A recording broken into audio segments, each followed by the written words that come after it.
بسم اللہ الرحمن الرحیم۔ سبحان اللہ و بحمدہ عدد خلقہ و رضا نفسہ و زینت عرشہ و مداد کلماتہ واللہ یعصمک من الناس۔ صدق اللہ العظیم۔ السلام علیکم ورحمۃ اللہ وبرکاتہ۔ دوستو، انبیاء کرام علیہ السلام جب دنیا میں تشریف لاتے ہیں تو وہ دنیا کی جہالت و ظلمت اور گناہ و معصیت کے خلاف اپنا جہاد شروع کر دیتے ہیں۔ اس کا نتیجہ یہ ہوتا ہے کہ ہزاروں انسان ان کے دشمن بلکہ ان کے خون کے پیاسے ہو جاتے ہیں۔ اس تنہائی بے کسی کے عالم میں جس سے ہر مسلح کو آغاز دعوت میں دوچار ہونا پڑتا ہے، صرف اسی قادر و توانا کا ہاتھ ہوتا ہے جو ان کی تسکین و نصرت کا سہارا ہوتا ہے۔ تو دوستو، آج کا موضوع ہمارا اسی حوالے سے ہے کہ ذات نبوی صلی اللہ علیہ وآلہ وسلم کی حفاظت بھی خود اللہ تعالیٰ کے ذمہ تھی۔ حضرت ابراہیم علیہ السلام نمرود کے دربار میں، حضرت موسیٰ علیہ السلام فرعون کی بارگاہ میں، اور حضرت عیسیٰ علیہ السلام رومیوں اور یہودیوں کی عدالت میں ایک ہی گناہ کے مجرم تھے۔ چونکہ اللہ تعالیٰ اپنے اس پیغام کی بقا و قیام کا، جس کے لیے وہ پیغمبر کو مبعوث کرتا ہے، خود ذمہ دار ہوتا ہے، اس لیے اس بے کسی و بیچارگی کے عالم میں اس کی زندگی کا وہی محافظ اور نگہبان بن جاتا ہے کہ وہ بے خوف و خطر اپنے فرائض کو انجام دے سکے۔ چنانچہ حضور صلی اللہ علیہ وآلہ وسلم کو شروع ہی میں تسکین دے دی گئی تھی۔ سورہ طور میں ارشاد باری تعالیٰ ہے، وَاصْبِرْ لِحُکْمِ رَبِّکَ فَإِنَّکَ بِأَعْیُنِنَا، کہ اپنے رب کے حکم میں انتظار میں صبر کیے بیٹھا رہے کہ تو ہماری آنکھوں کے سامنے ہے۔ سب کو معلوم ہے کہ نبی کریم صلی اللہ علیہ وآلہ وسلم نے جب دعوت کا آغاز کیا تو مکہ کا بچہ بچہ آپ صلی اللہ علیہ وآلہ وسلم کا دشمن ہو گیا۔ آپ صلی اللہ علیہ وآلہ وسلم کو طرح طرح کے تکالیف پہنچائی گئی۔ آپ صلی اللہ علیہ وآلہ وسلم کے خلاف سینکڑوں منصوبے باندھے گئے۔ آپ علیہ الصلوۃ والسلام کے قتل کی سازشیں ہوئیں، تلواریں زہر میں بجھا کر رکھی گئیں۔ سوتے میں آپ علیہ الصلوۃ والسلام کے قتل کا ارادہ کیا گیا۔ میدان جنگ میں آپ صلی اللہ علیہ وآلہ وسلم پر نرغہ کیا گیا۔ کمین گاہوں سے آپ علیہ الصلوۃ والسلام پر حملے کیے گئے اور غفلت میں آپ صلی اللہ علیہ وآلہ وسلم کے سر پر پتھر گرانے کی تدبیریں سوچی گئی، کھانے میں زہر دیا گیا، مگر ہر موقع پر یہ ظاہر ہوا کہ دشمن اگر قوی است، نگہبان قوی تر است، اور قرآن مجید کا یہ اعلان صحیح ثابت ہوا۔ سورہ اسراء میں ارشاد باری تعالیٰ ہے، اِنَّ رَبَّکَ احاط بالناس، تیرے پروردگار نے لوگوں کو گھیر رکھا ہے کہ تجھ پر دسترس پائیں۔ یہ خود ایک مستقل معجزہ ہے کہ ان ہنگاموں، فتنوں اور سازشوں کے عالم میں، خصوصاً عرب کے ملک میں جہاں اقتداری حکومت یا نظام امن کا نام و نشان تک نہ تھا، کیونکہ آپ علیہ الصلوۃ والسلام نے بحفاظت تمام اپنے فرض کو انجام تک پہنچایا۔ قریش کی مجلسیں اکثر خانہ کعبہ میں منعقد ہوا کرتی تھیں اور اکثر وہیں ان کی نشست و برخاست رہا کرتی تھی۔ تاہم نبی کریم صلی اللہ علیہ وآلہ وسلم نماز اور طواف کے لیے بے خوف و خطر وہیں تشریف لے جایا کرتے اور برملا ان کے دیوتاؤں اور بتوں کی برائیاں بیان کرتے تھے۔ آخر قریش نے ایک دفعہ ارادہ کیا کہ نعوذ باللہ آپ صلی اللہ علیہ وآلہ وسلم کا خاتمہ کر دے۔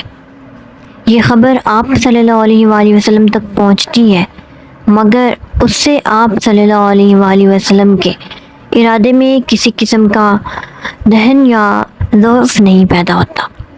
ایک دن قریش نے یہ طے کیا کہ آج محمد صلی اللہ علیہ وآلہ وسلم کی بوٹی بوٹی اڑا دی جائے۔ نعوذ باللہ، اتفاق سے کفار کی یہ تقریر حضرت فاطمہ رضی اللہ تعالیٰ عنہ سن لیتی ہے۔ وہ روتی ہوئی اپنے والد محترم کی خدمت میں حاضر ہوتی ہیں۔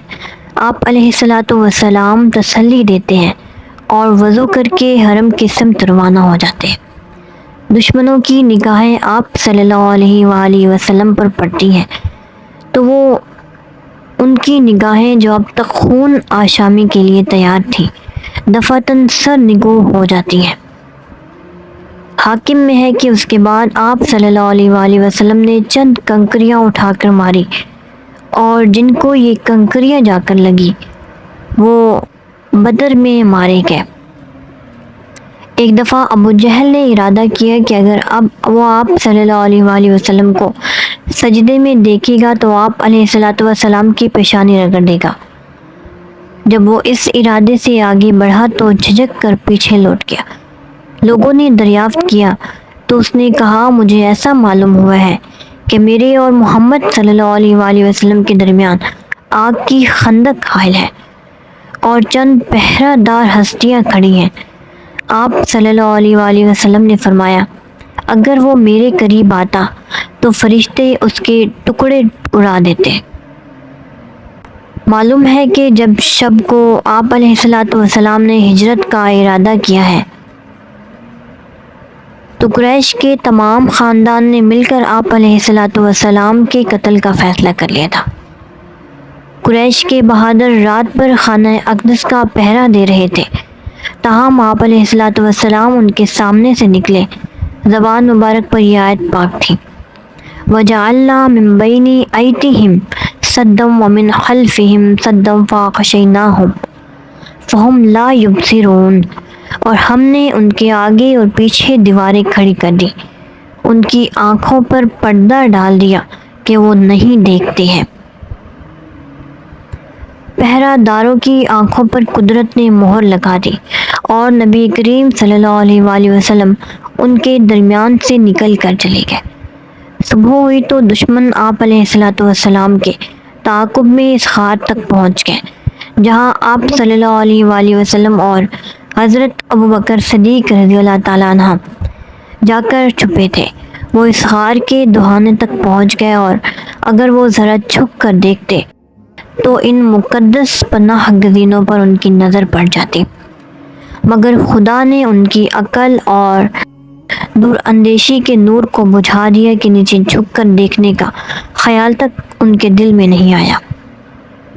کفار نے یہ اعلان کیا تھا کہ جو محمد صلی اللہ علیہ وآلہ وسلم کو گرفتار کر لائے یا ان کا سر کاٹ کر لائے اس کو 100 اونٹ انعام میں ملیں گے۔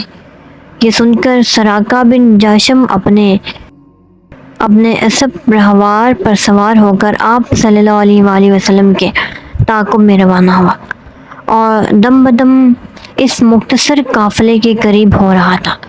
حضرت ابوبکر صدیق رضی اللہ تعالیٰ عنہ پر تب قضائے بشرا اضطراب طاری تھا، مگر نبی کریم صلی اللہ علیہ وآلہ وسلم کی سکنیت خاطر میں کوئی فرق نہ آیا۔ نبی کریم صلی اللہ علیہ وآلہ وسلم نے دعا کی، 3 دفعہ اس کے گھوڑے کے پاؤں زمین میں دھس گئے۔ اس نے فال کے تیر نکال کے دیکھے تو ہر دفعہ نفی میں جواب آیا۔ بالآخر اس کو یقین ہو گیا کہ یہ کوئی اور ہی راز ہے اور ذات محمدی صلی اللہ علیہ وآلہ وسلم ہماری گرفت سے باہر ہے۔ اس نے اپنے ارادہ فاسد سے توبہ کی اور نبی کریم صلی اللہ علیہ وآلہ وسلم سے ایک خط امان لے کر واپس پھر گیا اور بعد میں مسلمان ہو گیا۔ شروع میں جب آپ صلی اللہ علیہ وآلہ وسلم مدینہ تشریف لائے تو صحابہ جانثاری کی بنا پر راتوں کو آپ صلی اللہ علیہ وآلہ وسلم کے گرد پہرا دیا کرتے تھے۔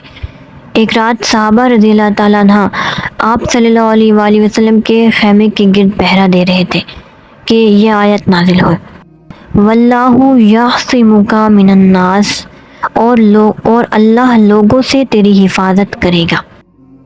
آپ صلی اللہ علیہ وآلہ وسلم نے اسی وقت خیمے سے باہر سر نکالا اور پہرہ والوں کو خطاب کر کے فرمایا کہ اے لوگوں، واپس جاؤ، خدا نے میری حفاظت کا فرض خود اپنے ذمہ لے لیا ہے۔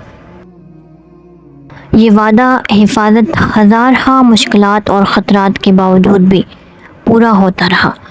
غزوہ احد میں جب مسلمانوں کے پاؤں اکھڑ چکے تھے اور ذات مبارک دشمنوں کے زغا میں تھی اور آپ صلی اللہ علیہ وآلہ وسلم پر تیغ و ترسنگ کی بارش ہو رہی تھی، لیکن دو سفید پوش فرشتے آپ علیہ السلام کے پاس کھڑے ہوئے آپ صلی اللہ علیہ وآلہ وسلم کی حفاظت کا فرض انجام دے رہے تھے۔ ایک دفعہ ایک شخص کو لوگ گرفتار کر لائے اور عرض کی کہ یہ حضور کے قتل کی گھاٹ میں تھا۔ فرمایا کہ اس کو چھوڑ دو، کہ اگر یہ مجھ کو قتل کرنا چاہتا بھی تو نہیں کر سکتا تھا۔ اسی طرح سے خیبر میں جب ایک یہود نے گوشت میں زہر ملا کر پیش کیا تو آپ صلی اللہ علیہ وآلہ وسلم نے پہلا ہی لقمہ اٹھایا تھا کہ فرمایا یہ گوشت نہ کھاؤ، کیونکہ اس نے مجھ سے کہا ہے کہ اس میں زہر ملا ہے۔ یہودیوں کو بلا کر جب واقعے کی تحقیق کی اور اس نے اپنی نیت فاسد کا اقرار کیا تو آپ صلی اللہ علیہ وآلہ وسلم نے فرمایا کہ خدا تجھ کو اس پر قابو نہ دیتا۔ تو دوستو، یہ واقعات تھے کہ نبی کریم صلی اللہ علیہ وآلہ وسلم کی حفاظت کا ذمہ خود اللہ تعالیٰ نے لیا ہوا تھا، اور صرف نبی کریم صلی اللہ علیہ وآلہ وسلم نہیں بلکہ تمام انبیاء کرام کا ذمہ اللہ تعالیٰ کے ہی اوپر تھا۔ وہ تو نادان کفار جو تھے وہ اپنی ناکام کوششیں کرتے رہے اور یقیناً ان کا برا انجام ہی بروز محشر ہوگا۔ میرا کریم مالک مولا ہم سب کو نیک اعمال کی ہدایت کرنے کی توفیق عطا فرمائے اور برائیوں سے دور رکھے۔ آئی ہوپ کہ آج کی ویڈیو آپ سب کو سمجھ آئی ہوگی، اور اگر ویڈیو پسند آئی ہے تو لائک کریں اور فرینڈز میں شیئر کریں۔ چینل کو سبسکرائب کرنا مت بھولیے گا۔ تھینک یو سو مچ۔ اللہ حافظ۔